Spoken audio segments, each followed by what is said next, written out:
واقعہ کربلا تاریخ کا دردناک واقعہ ہے۔ یہ اقتدار کی جنگ نہیں تھی، اقدار کی جنگ تھی۔ دو شخصیتوں کی لڑائی نہیں تھی، دو نظریات کا ٹکراؤ تھا۔ یہ حق اور باطل کا معرکہ تھا۔ یزید ظلم کا استعارہ ہے، حسین ابن علی امن کی علامت ہے۔ یزید جبر کا پتلا ہے، حسین صبر کا پیکر ہے۔ یزید اپنی بدطینت فطرت اور اپنی طبع ناہموار کے باعث دنیا پر ذلت و رسوائی، ظلم، جبر، جور و زیادتی کی علامت بن کے ابھرا، اور حسین ابن علی رضی اللہ تعالی عنہ حق و صداقت کا نشان بن کے ابھرا۔ کربلا کے تپتے ہوئے ریگزار میں حسینی اور یزیدی دو کردار سامنے آتے ہیں۔ اقبال نے کہا تھا، موسیٰ و فرعون و شبیر و یزید، ایند و قوت از حیات آید پدید، زندہ حق از قوت شبیری است، باطل آخر داغ حسرت میری است، سرخ رو عشق غیور از خون او، شوخی ای مصرع از مضمون او، تا قیامت قطع استبداد کر، موج خون او چمن ایجاد کر۔ یزید بہدل کی بیٹی محسون کا ناپاک بیٹا تھا، اور حسین محمد عربی کی بیٹی فاطمہ کا شہزادہ تھا۔ یزید دمشق کے اطراف میں سرجون اور جریر اختل جیسے اوباشوں کے جرمٹ میں پل کے جوان ہوا۔ حسین کے گھر کا دروازہ مسجد نبوی کے اندر کھلتا تھا۔ یزید نشے میں دھت ہو کر کے نمازیں چھوڑ دیتا تھا۔ حسین کی کربلا کے اندر بھی نماز تہجد قضا نہیں ہوئی۔ یزید ظلم کا دوسرا نام ہے، حسین امن کی علامت ہے۔ یزید نے زندگی میں ایک مرتبہ حج کیا اور شراب کے مٹکے ساتھ لے کے آیا، اور اختل اور دیگر گویوں اور مغنیوں کو اپنے ساتھ رکھا تاکہ سفر آسانی سے کٹے۔ حسین ابن علی نے 25 حج سواری ہونے کے باوجود پیدل کیے۔ یزید حج بیت اللہ کے بعد مدینہ المنورہ آیا اور شراب کی ایک مجلس بپا کی۔ حضرت امام حسین رضی اللہ تعالی عنہ جب وہاں پہنچے تو شراب کی پھیلی ہوئی بدبو کو محسوس کرتے ہوئے فرمایا، یہ بو کیسی ہے؟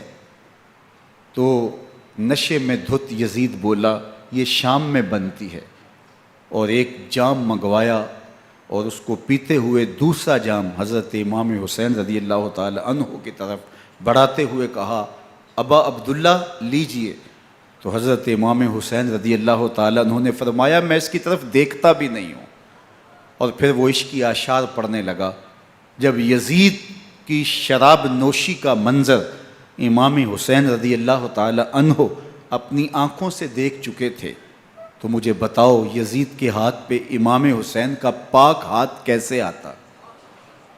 حضرت امام حسین رضی اللہ تعالی عنہ جس ماحول میں پلے تھے، جس ماحول میں پرورش پائی تھی، جس ماحول میں رہے تھے، وہ پاکیزہ اور تقدس مآب ماحول تھا۔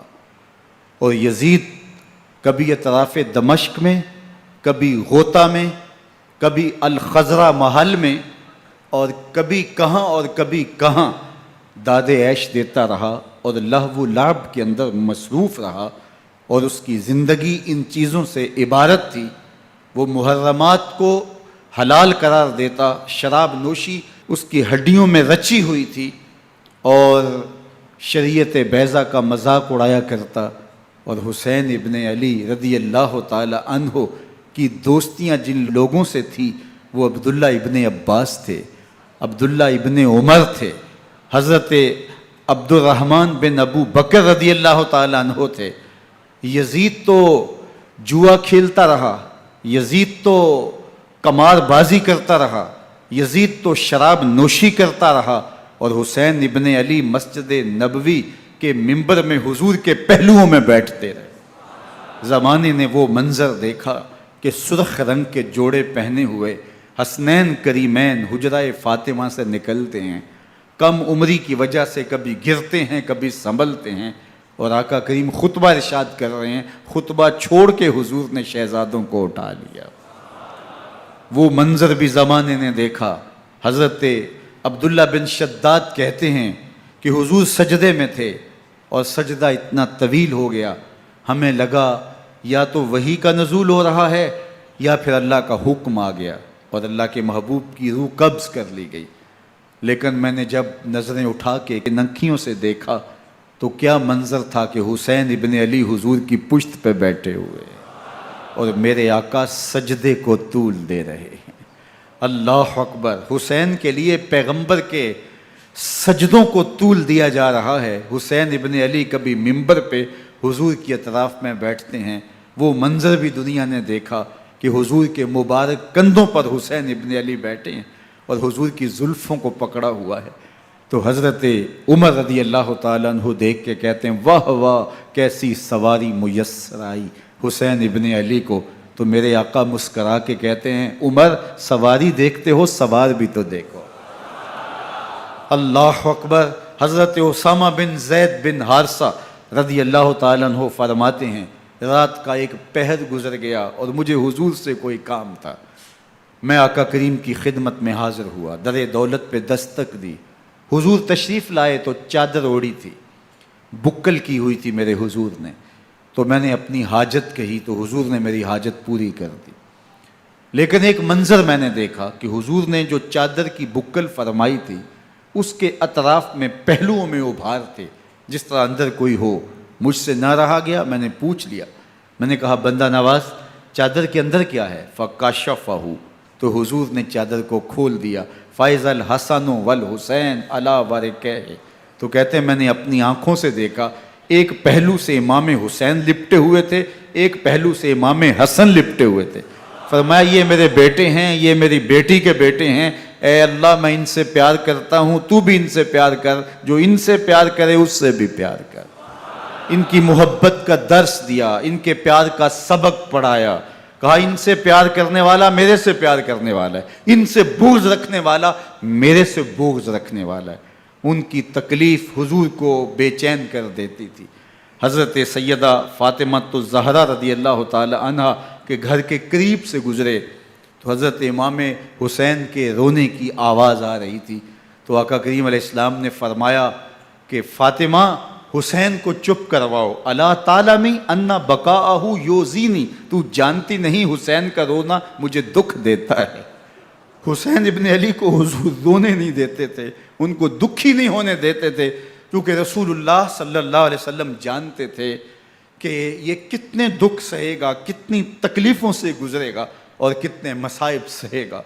زمانے نے وہ گھڑیاں بھی دیکھیں کہ حضرت حذیفہ بن یمان رضی اللہ تعالیٰ عنہ فرماتے ہیں کہ میں حضور کی خدمت میں نماز مغرب کی ادائیگی کے لیے حاضر ہوا، اور میں نے یہ اجازت خاص طور پہ اپنی ماں سے اس شرط پہ لی تھی کہ امی آپ مجھے اجازت دیں، میں حضور کی خدمت میں حاضر ہوتا ہوں، مغرب کی نماز بھی ادا کروں گا اور پھر حضور سے عرض کروں گا حضور میرے لیے اور میری ماں کے لیے بخشش کی دعا کر دیجئے۔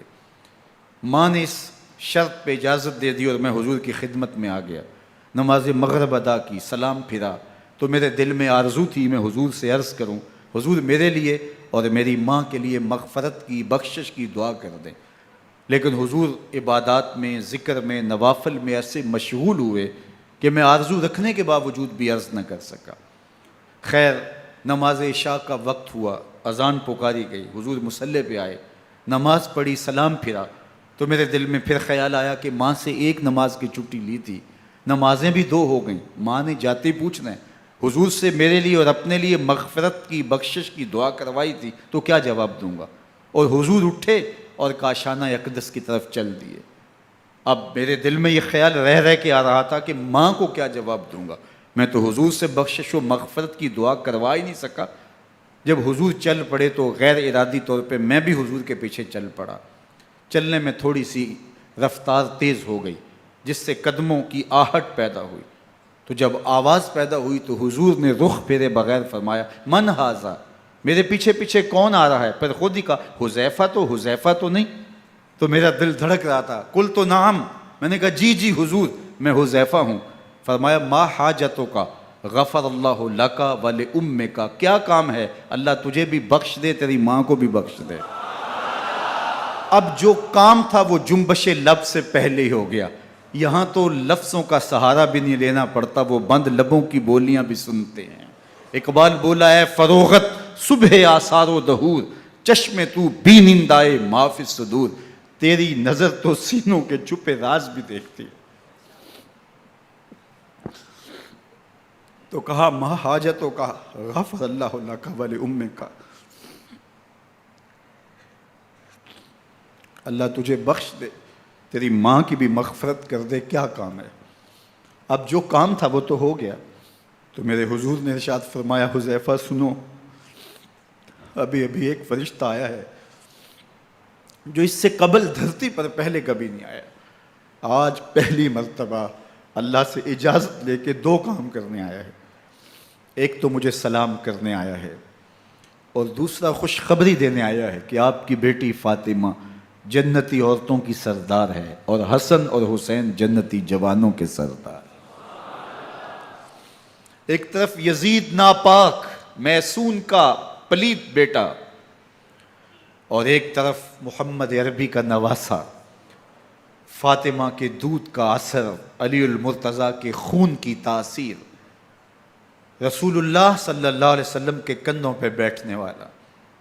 ایک دن حضور نے امام حسین رضی اللہ تعالیٰ عنہ کے ہاتھ پکڑ لیے اور ان کے پاؤں اپنے پاؤں پہ رکھے اور پھر فرمایا بیٹے آگے بڑھو، اور ان کے پاؤں حضور کی پنڈلیوں پہ آئے، پھر کہا بیٹے اور آگے بڑھو، حتیٰ کہ ان کے پاؤں حضور کی رانوں پہ آئے، پھر فرمایا بیٹا اور آگے بڑھو، تو ان کے پاؤں حضور کے مبارک بطن اقدس پہ آئے، پھر بازوؤں کو کھینچ کے اپنے قریب کیا اور حسین ابن علی کے منہ میں اپنی زبان رکھ دی، اور وہ اس طرح چوس رہے تھے جس طرح کھجور چوسی جاتی ہے۔ تو اللہ کے محبوب علیہ السلام نے حسین ابن علی کو اپنی زبان کا لعاب دہن دے کر کے، وہ شیر رحمت دے کر کے، وہ کوثر و تسلیم سے پاکیزہ تر آب رحمت عطا کر کے ان کی ہمیشہ کے لیے پیاس بجھا دی، تاکہ کل کربلا کے تپتے ہوئے ریگزار میں حسین ابن علی کو پیاس کی شدت تنگ نہ کرے اور پائے استقلال میں لغزش نہ آنے پائے۔ ان نازوں سے پالے ہوئے حسین کو، ان محبتوں سے پالے ہوئے حسین ابن علی کو امتحان بھی اتنے بڑے درپیش تھے۔ یاری تیری سونا پر ازمیشاں تیریاں اگ، سونا پرکھیا جامدہ ہے نال اگاں دے لگ۔ جتنا بڑا شخص ہوتا ہے اتنی آزمائشیں بھی بڑی ہوتی ہیں۔ پیغمبر رحمت کی آغوش میں کھیلنے والا، حجرہ فاطمہ کا جانشین، مصلی رسول کا وارث، منبر رسول صلی اللہ علیہ وآلہ وسلم پر حضور کے مبارک پہلو اور گود میں بیٹھنے والا حسین، حضور کی زبان چوسنے والا حسین، حضور کے کندھوں پہ سواری کرنے والا حسین، آقا کریم علیہ الصلوۃ والسلام کے مبارک سجدے کی حالت کے اندر حضور کی پشت پہ کھیلنے والا حسین، جس حسین کا دروازہ مسجد نبوی کے اندر کھلتا تھا اور یزید کی کرتوتوں کے چشم دید گواہ تھے۔ یزید جب تخت نشین ہوتا ہے تو اسے یہ فکر ہوتی ہے کہ امام حسین، عبداللہ بن زبیر، عبداللہ بن عمر، عبداللہ ابن عباس یہ میری بیعت کریں. اور وہ ولید بن عقبہ کو لکھتا ہے کہ ہر صورت میں ان کی بیعت لو، اور اگر بیعت نہ دیں تو سختی کرو. حضرت امام حسین رضی اللہ تعالی عنہ کو بلاوا آتا ہے کہ آپ کو دارالامارت میں گورنر ہاؤس میں بلایا جا رہا ہے. ولید بن عقبہ کا پیغام آپ کو پہنچتا ہے. آپ اس وقت فرماتے ہیں کہ اس وقت جو پیغام پہنچا ہے وہ کسی خطرے سے خالی نہیں ہے. تو کچھ سواروں کو ساتھ لیا، کہا تم دارالامارت کے باہر کھڑے رہنا، اگر میری آواز بلند ہوئی تو اندر آ جانا، ورنہ تم انتظار کرنا. آپ اندر گئے. ولید بن عقبہ نے مروان کو بھی بلایا تھا.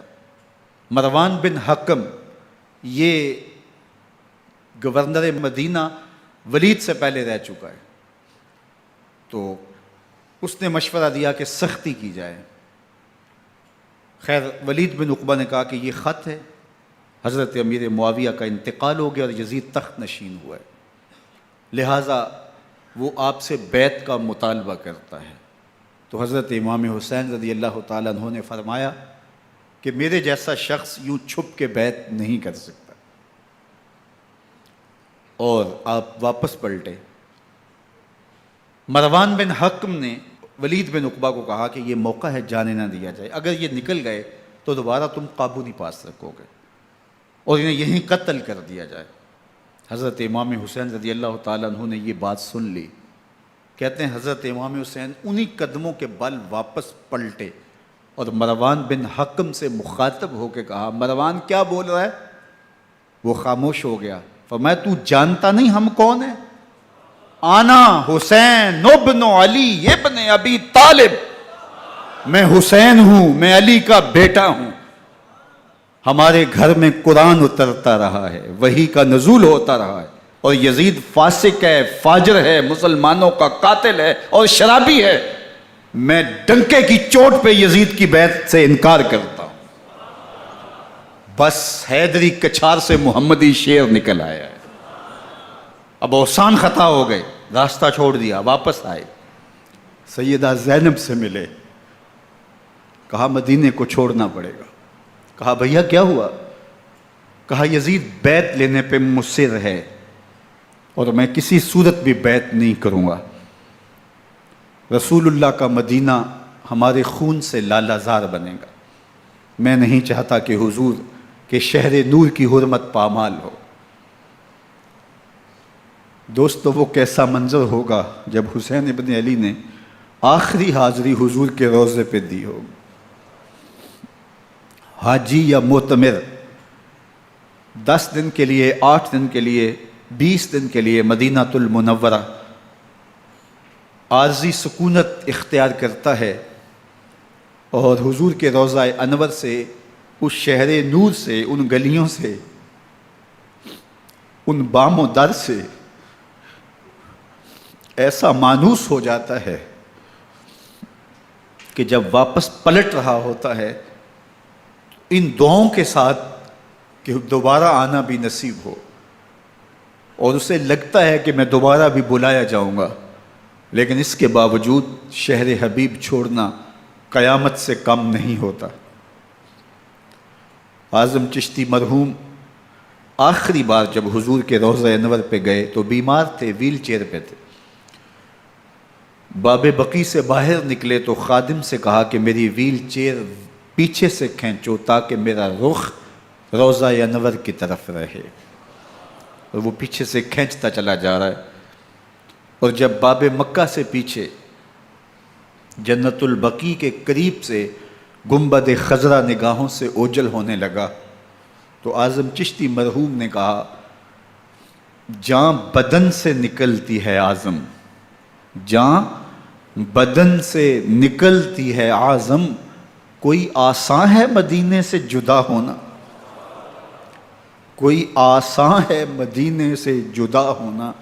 یہ اس شخص کی کہانی ہے جو 10 دن، 5 دن، مہینہ، 2 ماہ وہاں رہتا ہے، اور پھر اس شہر کو چھوڑ کے آنا اس کے لیے آسان نہیں ہوتا. اور مجھے بتاؤ کہ حسین جو پیدا مدینے میں ہوا، جس کے گھر کا دروازہ مسجد نبوی کے اندر کھلتا تھا، جو مسجد نبوی کے اندر پرورش پا کے جوان ہوتا ہے اور مدینے کی گلیوں میں کھیلتا رہا، اس حسین ابن علی کے لیے مدینہ چھوڑنا، اور پھر وہ اس بات کا علم اور شعور رکھتے تھے کہ یہ آخری بار حضور کے در پہ حاضری ہے، دوبارہ اس شہر نور میں نہیں آ سکوں گا، تو کیا قیامت ہوگی اور کیا منظر ہوگا۔ محمد بن حنفیہ کے علاوہ خاندان نبوت کے جتنے لوگ تھے ان سب نے شہر مدینہ کو الوداع کہا، اور رات کے موقع میں مدینہ المنورہ کو، مسجد نبوی کو چھوڑ کر کے مکہ کی جانب عازم سفر ہوئے۔ 3 شعبان المعظم کو مکہ المکرمہ پہنچتے ہیں، ادھر کوفیوں کے خطوط آنے شروع ہو جاتے ہیں۔ حضرت امام حسین رضی اللہ تعالیٰ عنہ مسلم بن عقیل رضی اللہ تعالیٰ عنہ کو صورتحال معلوم کرنے کے لیے بھیج دیتے ہیں۔ 40,000 کوفی آپ کے ہاتھ پہ بیعت کر لیتے ہیں۔ ادھر 25 پیدل حج کرنے والے حضرت امام حسین 8 ذی الحج کو احرام باندھتے ہیں، لیکن آپ کو پتہ چلتا ہے کہ حاجیوں کے روپ میں قاتل چھپا دیے گئے، تو آپ اس احرام کو حج کی بجائے عمرے میں بدلتے ہیں اور کوفے کی جانب عازم سفر ہوتے ہیں۔ کائنات والو، ذرا سینے پہ ہاتھ رکھ کے دیکھو کہ یہ کتنا مشکل مرحلہ تھا۔ اس دین کی آبرو کو بچانے کے لیے حضرت امام حسین رضی اللہ تعالیٰ عنہ نے کتنا بڑا قدم اٹھایا۔ آپ کے بہی خواہ، دوست، احباب عبداللہ بن عمر یہ سارے روکتے ہیں۔ عبداللہ بن عباس کہتے ہیں حضرت نہ جائیے، الکوفی لا یوفی، کوفی کبھی وفا نہیں کرتے، آپ کے والد کو وہاں شہید کیا گیا، لیکن آپ ایک فرض کو نبھانے جا رہے ہیں۔ میرے غم گسارو، میرے مہربانوں، نہ روکو مجھ کو جانے دو، مجھے نانے کے دی کی ڈوبتی کشتی بچانے دو، میں جاتا ہوں کہ دنیا پر وفا کا نام رہ جائے، میں رہوں نہ رہوں پر عظمت اسلام رہ جائے۔ میں نہیں جاتا تو نبی کے گھر کی آن جاتی ہے، میں نہیں جاتا تو نبی کے گھر کی آن جاتی ہے، تمہارا دین جاتا ہے، میری غیرت ایمان جاتی ہے۔ حضرت امام حسین یہاں سے چلتے ہیں، ابھی راستے میں ہی پہنچتے ہیں کہ یہ خبر آتی ہے کہ کوفے والوں نے بے وفائی کر دی، حضرت مسلم بن عقیل رضی اللہ تعالیٰ عنہ کو شہید کر دیا گیا، نعمان بن بشیر معزول کر دیے گئے، ابن مرجانہ ابن زیاد وہاں متعین کر دیا گیا جو سخت گیر شخص تھا، اور اس نے لوگوں کو ڈرایا، دھمکایا، اور کوفے کے لوگوں کے دل بدل گئے اور وہ بیتیں توڑنے لگے۔ وہ منظر مسجد کوفہ کا کتنا دلگداز تھا، جب امام نماز کے لیے کھڑے ہوئے تو 40,000 لوگ آپ کے پیچھے تھا۔ جب سلام پھیرا اور امام نے دیکھا کہ پیچھے لوگ نہیں ہیں، پھر لوگوں نے اپنے دروازے بھی بند کر لیے۔ رات کی تنہائیاں ہیں اور حضرت مسلم بن عقیل کو کوئی پناہ دینے والا نہیں ہے، لوگوں نے دروازے بند کر لیے کہ کہیں ہمارے گھر میں نہ آ جائیں اور ہم مشقت اور حکومتی تشدد کا شکار نہ ہوں۔ کتنا دردناک لمحہ ہے حضرت مسلم بن عقیل رضی اللہ تعالیٰ عنہ پہ، اور پھر حضرت مسلم بن عقیل بے دردی سے شہید کر دیے جاتے ہیں۔ آپ ابھی راستے میں ہیں، یہ ساری کہانی پہنچتی ہے کہ حضرت مسلم شہید کر دیے گئے اور بے دردی سے شہید کر دیے گئے۔ وہ جنہوں نے خط لکھے تھے کہ ہم آپ کے ساتھ ہیں اور ہم منتظر ہیں، چشم برا ہیں، آپ کے قدموں کی چاپ سننے کے لیے بےتاب ہیں، آج انہوں نے بیتیں توڑ دی، 40,000 کوفی منحرف ہو گئے۔ مسجد کوفہ کا وہ منظر کس قدر روح کو تڑپا دینے والا تھا۔ ہم پچھلے سال عصر اور مغرب کے درمیان جب کوفہ پہنچے تو سورج ڈوبنے کے قریب تھا۔ میں نے اپنی زندگی میں اتنا اداس موسم کہیں نہیں دیکھا جتنا اداس موسم کوفے میں دیکھا۔ ایسے لگتا تھا جس طرح کوفے کی آب و ہوا آج بھی شرمندہ ہے۔ جو مسلم بن عقیل اور خاندان نبوت کے ساتھ اہل کوفہ نے کیا، حضرت امام حسین رضی اللہ تعالیٰ عنہ کو ان کے بہی خواہوں نے، اعزاء نے، اقربا نے، دوستوں نے، آوان و انصار نے، ساتھیوں نے کہا کہ حضرت حالات یکسر تبدیل ہو گئے، اب ہمیں مراجعت کر جانی چاہیے، واپس پلٹ جانا چاہیے۔ تو حضرت امام حسین کافی سوچ بچار میں رہے، پھر اس کے بعد آپ نے فیصلہ کیا کہ ہم آگے بڑھیں گے۔ دوستوں نے کہا کہ حضرت اگر آپ آگے بڑھیں گے تو ہمیں لگتا ہے کہ وہ آپ کے ساتھ سلوک اچھا نہیں کریں گے اور آپ بچوں کے سامنے پیاس سے شہید کر دیے جائیں گے۔ تو حضرت امام حسین رضی اللہ تعالیٰ عنہ نے وہاں ایک خطبہ ارشاد فرمایا کہ لوگو تم جو مجھے بتا رہے ہو مجھے اچھی طرح معلوم ہے، جو تم مجھے منظر پیش کر رہے ہو وہ میری نگاہوں میں ہے، اور جو کچھ ہونے والا ہے چشم تصور وہ منظر دیکھ رہی ہے۔ چونکہ حضرت امام حسین رضی اللہ تعالیٰ عنہ کی شہادت کی خبر حضرت امام حسین کے پیدا ہوتے ہی خاندان نبوت میں عام تھی۔ حضور علیہ الصلوۃ والسلام کو یہ بات جبریل امین نے آ کے بتائی تھی جب حسین ابن علی کے ساتھ حضور محبت کا اظہار کر رہے تھے، تو یہ جبریل امین نے آ کے کہا تھا حضور آپ کا یہ بیٹا ارض طف میں شہید کر دیا جائے گا، اور کربلا کی مٹی لا کے حضور کو دی اور ام سلمہ کو حضور نے عطا کر دی۔ حضرت ام سلمہ کہتی ہیں کہ ایک دن میں سوئی تو خواب دیکھا کہ حضور کے مبارک بال بکھرے ہوئے ہیں اور سخت پریشان ہیں، تو میں نے کہا کہ حضور آپ کی یہ کیا حالت ہے؟ وَبِيَدِهِ قَارُورَةٌ، اور حضور کے ہاتھ میں ایک شیشی ہے، فِيهَا دَمٌ، جس کے اندر خون ہے۔ تو میں نے کہا حضور یہ کیا؟ فرمایا میں قتل گاہ حسین سے آ رہا ہوں اور یہ حسین ابن علی کا خون ہے۔ تو کہا 10 محرم کا دن تھا، دوپہر کا یہ منظر تھا، میں کیلولہ کر کے اٹھی، جب میں نے دیکھا تو وہ شیشی جس میں کربلا کی مٹی رکھی تھی وہ خون بن چکی تھی۔ تو یہ خبر پہلے دی گئی تھی، یہ بتا دیا گیا تھا۔ فرمایا میرے دوستو جو تم مجھے بتاتے ہو میں اس سے بے خبر نہیں ہوں، یہ سب کچھ ہونے والا ہے، لیکن اس کے باوجود میں کیوں جا رہا ہوں؟ تو آپ کا ایک تاریخ ساز جملہ ہے جو کربلا کے فلسفے کو ہمارے سامنے رکھتا ہے کہ یہ اتنا بڑا امتحان کیوں دیا۔ حضرت امام حسین رضی اللہ تعالیٰ عنہ نے فرمایا وَلَكُمْ فِي أُسْوَةٌ، میں اس لیے جا رہا ہوں قیامت تک ظلم، جبر اور ناانصافی کے خلاف کھڑے ہونے والوں کے لیے کوئی نمونہ تو ہو۔ میری زندگی قیامت تک ظلم، جبر اور استحصالی نظام کے خلاف کھڑے ہونے والوں کے لیے نمونہ ہے۔ تو حضرت امام حسین رضی اللہ تعالیٰ عنہ نے حق اور باطل کے درمیان ایک سرخ لکیر کھینچ دی اپنے خون سے۔ اب حق اور باطل کا امتیاز کرنا مشکل نہیں ہے، کوئی باطل پہ اڑا رہے تو الگ بات ہے، لیکن امتیاز کرنا مشکل نہیں ہے۔ حدود بالکل واضح کر دیں۔ اقبال نے یہاں کتنی خوبصورتی کے ساتھ اس مضمون کو نبھایا۔ سرخ رو عشق غیور از خون او، شوخی این مصرع از مضمون او، تا قیامت قطع استبداد کر، موج خون او چمن ایجاد کر۔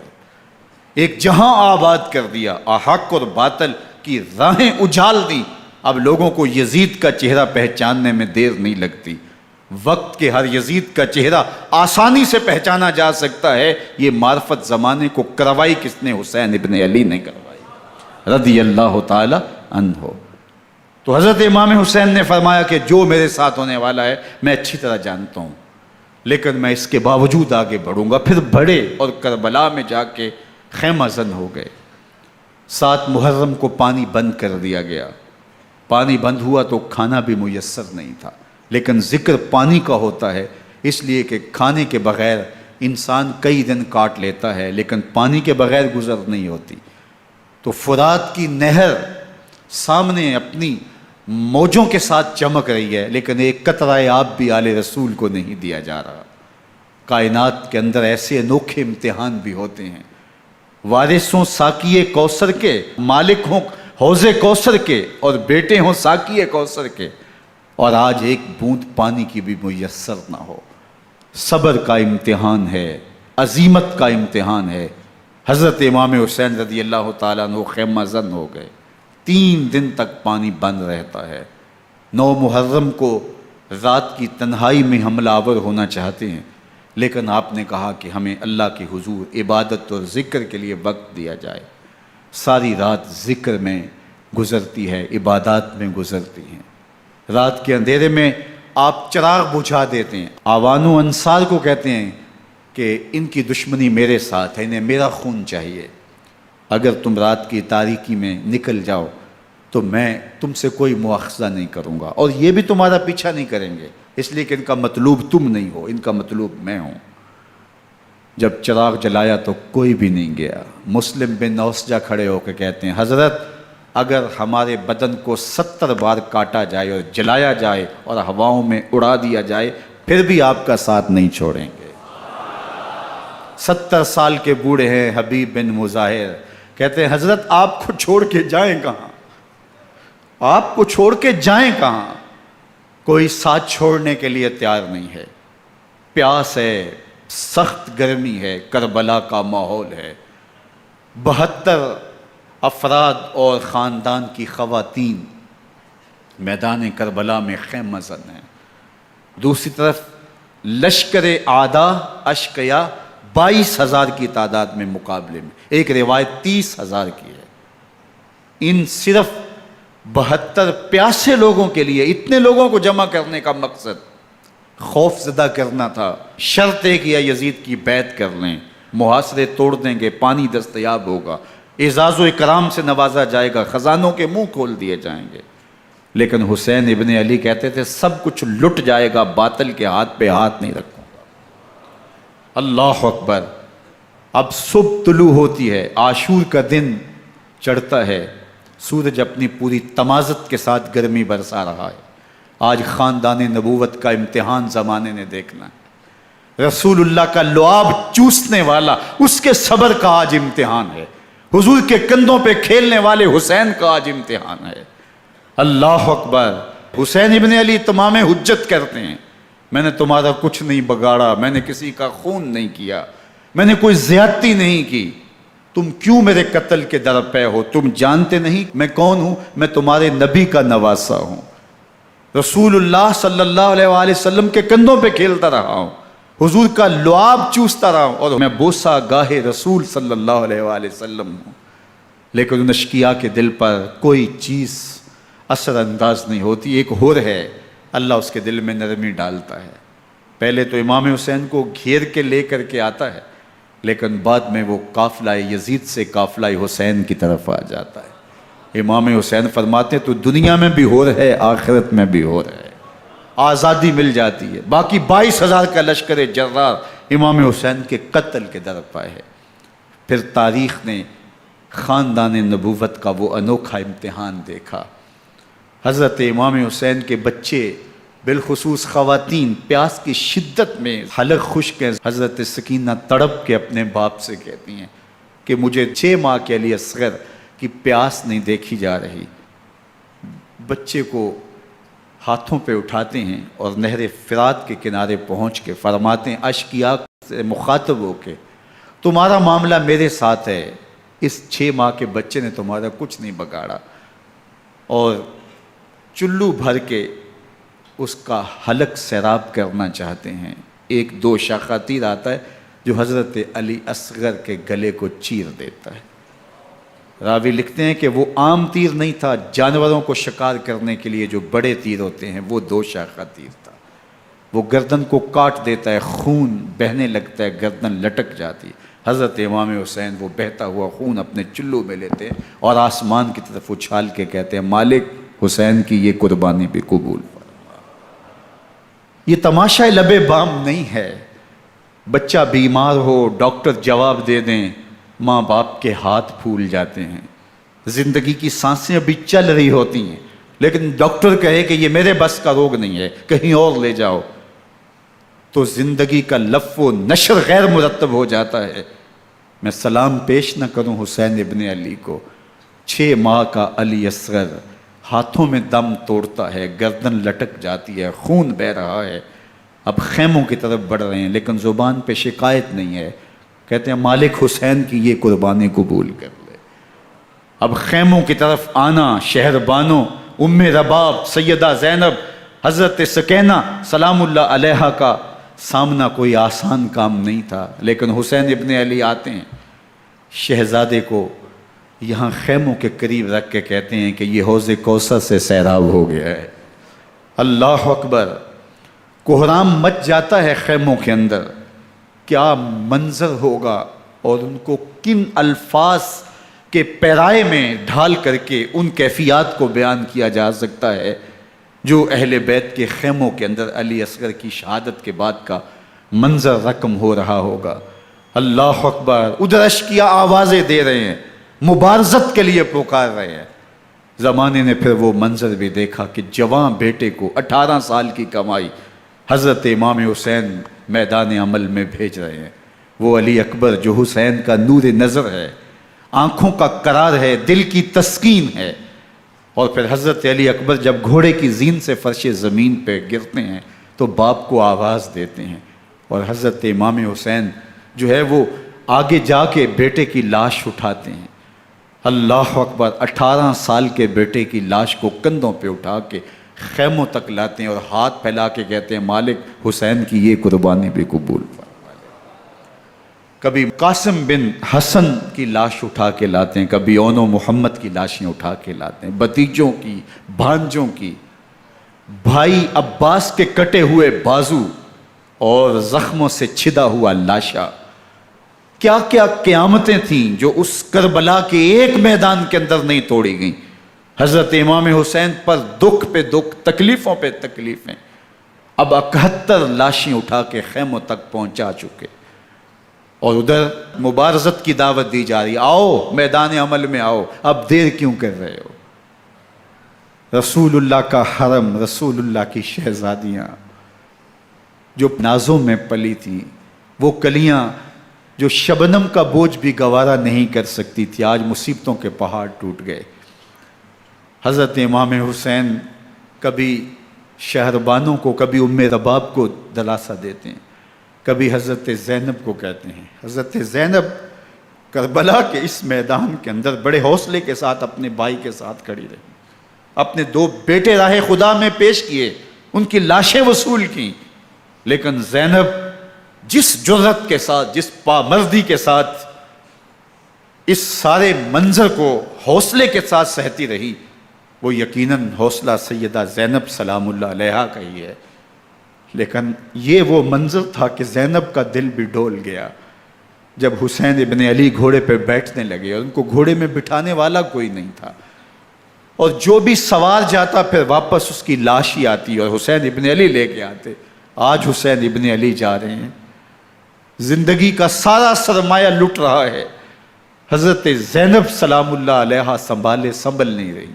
حضرت امام رضی اللہ تعالیٰ عنہ اٹھے اور آپ نے حضرت زینب کو صبر کی تلقین کی اور کہا کہ صبر ہی بہترین ذریعہ ہے اور اللہ کی قربت کا ایک بہترین سبب ہے، اور ان کو صبر کی تلقین کرتے ہوئے فرمایا کہ میرے بعد تم نے اس ذمہ داری کو سنبھالنا ہے اور ان مخدرات اسلام کی، ان شہزادیوں کے پردے کی تم نے حفاظت کرنی ہے۔ اور پھر گھوڑے کی زین کس کے امام حسین لشکر اشکیا کی طرف بڑھتے ہیں۔ اب خیموں سے سسکیوں کی آواز آ رہی ہے، ان کا سردار، ان کا تاجدار آج سب کو چھوڑ کے کربلا کے میدان کی طرف بڑھ رہا ہے۔ جرم کیا کیا، قصور کیا کیا، اس نے کیا زیادتی کی کہ آج نیزوں اور انیوں کے مقابلے میں 22,000 کا لشکر حضرت امام حسین پہ ٹوٹ پڑتا ہے۔ آپ پھر اتمام حجت کرتے ہیں، میں نے کسی کو قتل نہیں کیا، خون ناحق نہیں بہایا، میرے خون کے درپے کیوں ہو، اپنی آخرت کیوں برباد کرتے ہو، تم جانتے نہیں میں کون ہوں، میں تمہارے نبی کا نواسا ہوں۔ لیکن ابن زیاد کہتا ہے مقابلے میں آؤ۔ پھر حضرت امام حسین رضی اللہ تعالیٰ عنہ مقابلے میں آتے ہیں، اور جب گھوڑے کو ایڑ لگا کے دشمن اشقیاء پہ ٹوٹتے ہیں تو پھر ایسا منظر ہوتا ہے کہ وہ بھیڑ بکریوں کی طرح آگے بھاگتے ہیں۔ 71 زخم کلیجے پہ لیے شجاعت کا یہ پیکر جب میدان میں آتا ہے، آواز آتی ہے یہ کون ذی وقار ہے، بلا کا شاہ سوار ہے، لباس ہے پھٹا ہوا غبار سے اٹا ہوا، تمام جسم نازنی چھدا ہوا کٹا ہوا، یہ نبی کا نور عین ہے، یہ بالیقین حسین ہے، یہ حسین ابن علی ہے رضی اللہ تعالیٰ عنہ۔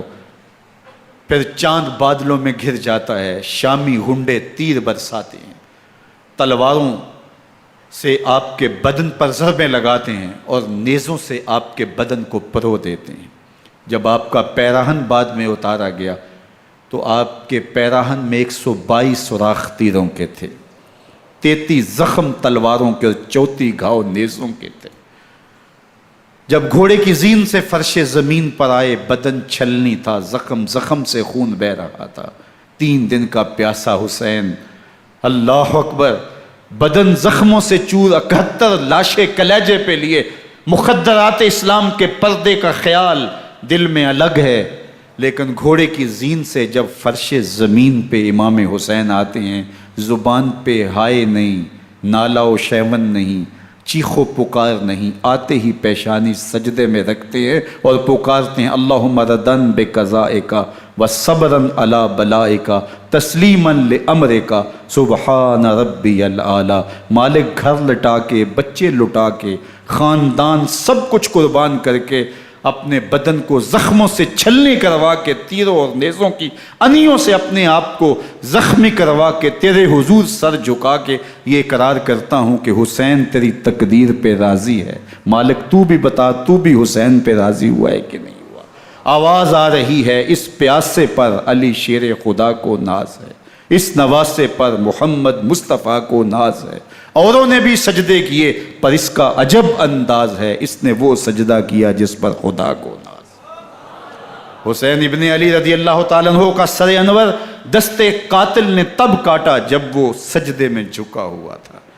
یزید نے کہا میں بیعت لوں گا، امام حسین نے کہا کبھی بھی نہیں دوں گا، یہ سر کٹ سکتا ہے جھک نہیں سکتا۔ سر کاٹ کے نیزے کی نوک پہ چڑھا دیا گیا اور یہ اس بات کا اعلان تھا کہ ہم جیت گئے اور حسینی ہار گئے، اور لشکر یزید میں غوغا مچ گیا، نقارے بجنے لگے کہ ہم جیت گئے، دیکھو امام حسین شہید کر دیے گئے، اور سر کاٹ کے نیزے کی نوک پہ چڑھایا گیا۔ لیکن لشکر یزید سے ہی آواز آئی یہ کیسا سر ہے جو کٹ کے بھی سر بلندی ہے، کٹ گیا ہے پھر بھی اونچا ہے، اللہ اکبر، یہ سر سجدے میں کٹا ہے، رب کے حضور عبادت کی حالت میں کٹا ہے، حسین آج بھی سجدے میں ہے، اللہ اکبر، حسین آج بھی سجدے میں ہے، بلکہ کٹے ہوئے سر کا رخ زمین کی جانب تھا اور کٹی گردن آسمان کی طرف، یوں نیزے پہ پرویا گیا، اللہ اکبر۔ ایک شاعر نے نقشہ کھینچا، بآنکھ سر نیزے پہ اور سوئے زمین ہے روح، یعنی سجدہ ثانی کی ہے آرزو۔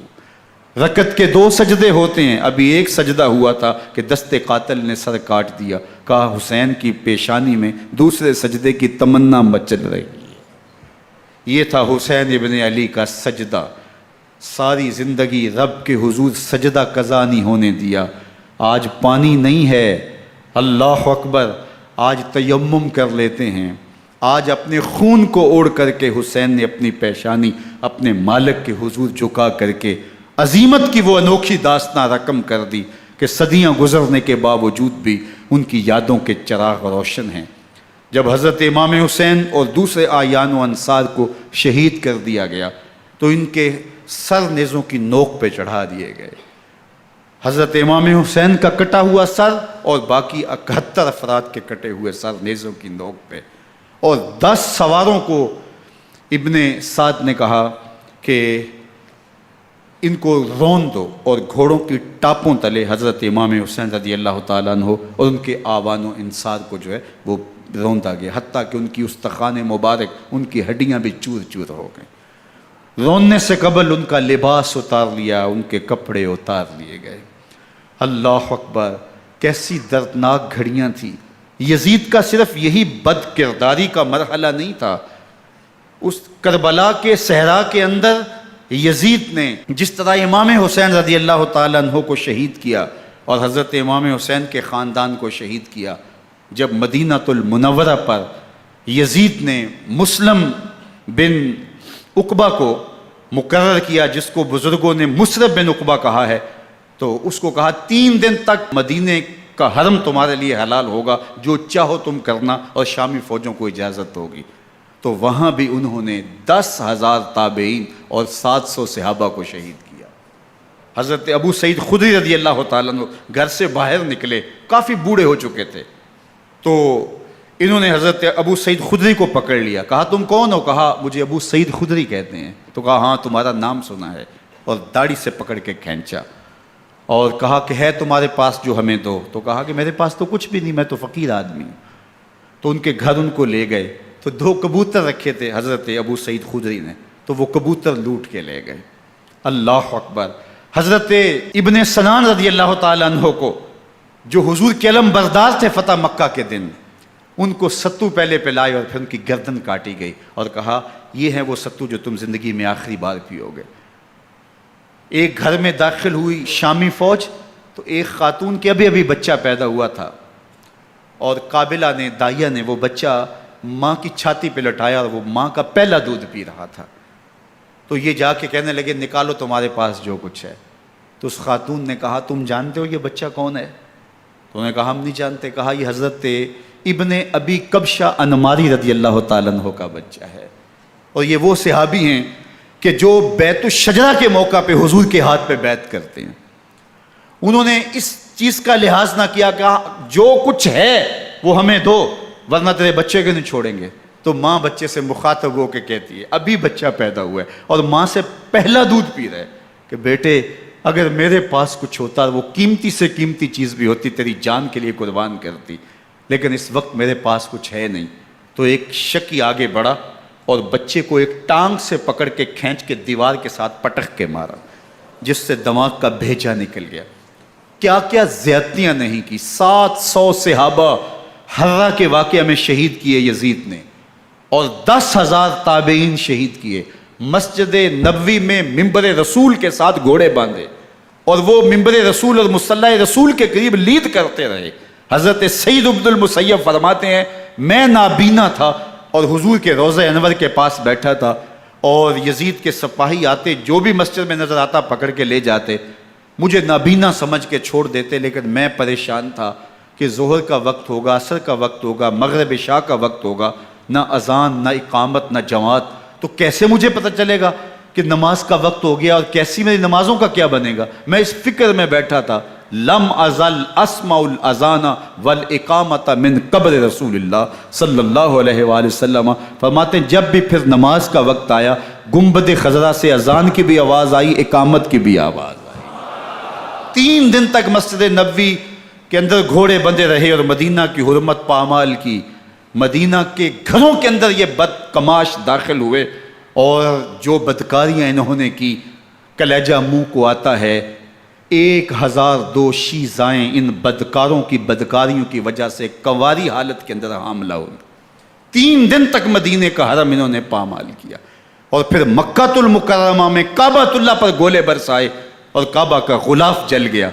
وہ تو یزید مر گیا، اور حضرت عبداللہ ابن زبیر رضی اللہ تعالیٰ عنہ نے اپنی خلافت کا اعلان کیا۔ یزید کے یہ کرتوت تھے، ادھر اہل مدینہ کو ستایا، ادھر اہل مکہ کو ستایا، اور رسول اللہ صلی اللہ علیہ وسلم کے خانوادے کی بے حرمتی اور توہین کی۔ نہ صرف انہیں قتل کیا گیا، ان کی لاشوں پہ گھوڑے دوڑائے۔ ابن سعد اور شمر جو ہے وہ خیموں میں داخل ہوا، اور مخدرات اسلام کی چادریں چھیننے کی کوشش کی۔ حضرت زینب سلام اللہ علیہ نے مخاطب ہو کے کہا ہمارے چہرے کے رکھوالے چلے گئے ہیں، ظالم تو خیال نہیں کرتا ہم رسول اللہ کی بیٹیاں ہیں۔ حضرت شہربانو، حضرت زین العابدین اور حضرت زینب سلام اللہ علیہ، ان تینوں کو ایک اونٹ پہ باندھا گیا، اور باقی اونٹوں پہ باقی سادات کو، حضور کی شہزادیوں کو باندھا گیا، رسیوں میں جکڑا گیا، اور اونٹوں پہ باندھ کر کے کوفے کی جانب آگے آگے شہیدوں کے سر چل رہے ہیں، اور پیچھے یہ قافلہ چل رہا ہے۔ اور جب یہ قافلہ وہاں سے گزرا جہاں لاشیں پڑی تھیں، امام زین العابدین 14 سال کے تھے اور بیمار تھے، اور ان کا حوصلہ نہ ہوا، وہاں غشی ان کے اوپر آنے لگی، اور وہ منظر ابن کثیر نے، باقی لوگوں سب نے لکھا ہے کہ پھر جب ان کی یہ حالت ہوئی تو پھر سیدہ زینب سلام اللہ علیہ، جنہوں نے ابھی تک بڑے حوصلے کے ساتھ ساری مشکلات کا مقابلہ کیا تھا، اب ان کے بندھن ٹوٹ گئے اور آنکھوں سے آنسو بہنے لگے، اور سیدہ زینب تھے امام حسین رضی اللہ تعالیٰ عنہ کی لاش پہ کھڑے ہو کے، اور وہ روندی ہوئی لاش، ٹوٹی ہوئی ہڈیاں، اور وہ برینا بدن، کٹا ہوا سر نیزے کی نوک پہ، اور لاش یہ پڑی ہے. تو حضرت سیدہ زینب نے مدینے کی طرف منہ کر کے جو ہے وہ حضور سے فریاد کی، یا محمد آہو، یا محمد آہو، ھذا حسین بالآراء مزمل بالدماء، یا محمد آہو بناتوں کا سبایا. یا رسول اللہ، اے پیارے آقا، یا جد آہو، اے ہمارے نانا محترم، یہ دیکھیے آپ کا حسین پڑا ہوا ہے. بدن سے کپڑے اتار لیے گئے، خاک ہوائیں اڑا رہی ہیں، اور اس کے اوپر چادر جو ہے وہ مٹی کی پڑ گئی ہے. حضور آپ کی اولاد کاٹ دی گئی، اور پھر کہا بناتوں کا سبایا. حضور دیکھیے آپ کی بیٹیوں کے ہاتھ باندھ دیے گئے ہیں، اونٹوں پہ کس دیا گیا ہے، سر شہیدہ آگے آگے چل رہے ہیں، اور حضرت سیدنا امام حسین کا آگے آگے سر ہے.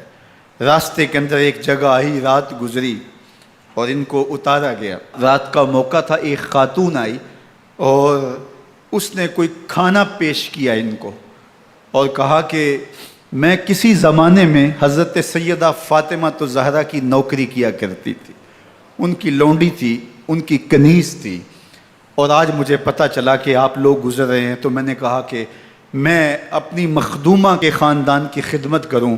اور پھر اس نے کہا کہ اس وقت سیدہ کی گود میں ایک 6-7 ماہ کی بچی تھی جس کو زینب کہا کرتے تھے.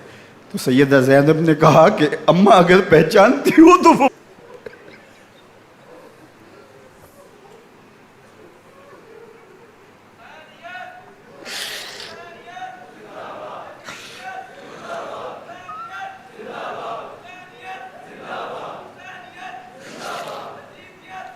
یہ تاراج اور لٹا ہوا کارواں پھر وہاں سے کوفے میں کیسے پہنچا، اور کوفے کے اندر سیدہ زینب سلام اللہ علیہا نے وہ یزید کے دربار میں، ابن زیاد کے دربار میں وہ جرأت آمیز جو باتیں کہیں. اللہ اکبر، زینب کی زبان میں علی کی خطابت بول رہی تھی، اور پھر دشمن اور دوست سارے رونے لگے، اور وہ کیا دل گداز منظر تھے. اور پھر یہ سروں کا قافلہ اور سادات کرام کا مشکیں کسی ہوئی ہیں اور اونٹوں پہ باندھے ہوئے، ان کو وہاں سے پھر قادسیہ اور قادسیہ سے پھر دمشق یزید کے دربار میں پہنچایا گیا. اور وہاں سے یہ لٹے ہوئے خانمہ برباد تاراج لوگ مدینہ المنورہ میں کیسے پہنچے، اور اہل مدینہ نے کیسے استقبال کیا، اور وہ منظر کتنا دلگداز تھا جب اہل مدینہ زینب سے پوچھتے تھے زینب حسین کہاں ہے.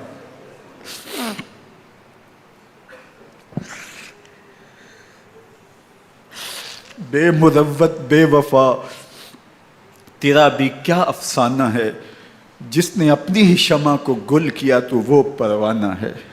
اپنے پیغمبر کے شہزادوں کو اور اپنے پیغمبر کی شہزادیوں کو جو دکھ اس امت نے دیے، یہ کائنات کی ایک انوکھی داستان ہے. اللہ ہمیں اسوہ شبیری پہ عمل کی توفیق عطا کرے اور ان کے نقوش پاک کی برکتیں دے. اہل بیت کی محبت ہماری روحوں میں جذب کر دے، اور جس عظیمت کے ساتھ، جس حوصلے کے ساتھ انہوں نے دکھوں کو جھیلا، جو دہکتی آگ کے شعلوں پہ سویا وہ حسین، جو جواں بیٹے کی میت پر نہ رویا وہ حسین، جس نے سب کچھ کھو کے کچھ نہ کھویا وہ حسین، مرتبہ اسلام کا جس نے دوبالا کر دیا، خون نے جس کے دو عالم میں اجالا کر دیا، جو کہ سوزے غم کو سانچے میں خوشی کے ڈھال کے، مسکرایا موت کی آنکھوں میں آنکھیں ڈال کے. اے حسین ابن علی تم پر سلام، نازش آل نبی تم پر سلام. ذرا میرے ساتھ یہ پڑھ لیجئے، اے حسین ابن علی تم پر سلام، نازش آل نبی تم پر سلام، تم پہ لاکھوں رحمتیں لاکھوں سلام. اے شہیدان محبت کے امام، لالا گوں لالا بدن لالا کفن، اے چمن اندر چمن، زندگی ہی زندگی تیری حیات اے حیات اندر حیات اندر حیات، افتخار ملت بیضا ہے تو، رب کعبہ کی قسم یکتا ہے تو، فخر کا دل میں دریچہ باز کرنا چاہیے، جن کا تو آقا ہے ان کو ناز کرنا چاہیے۔ وآخر دعوانا ان الحمد للہ۔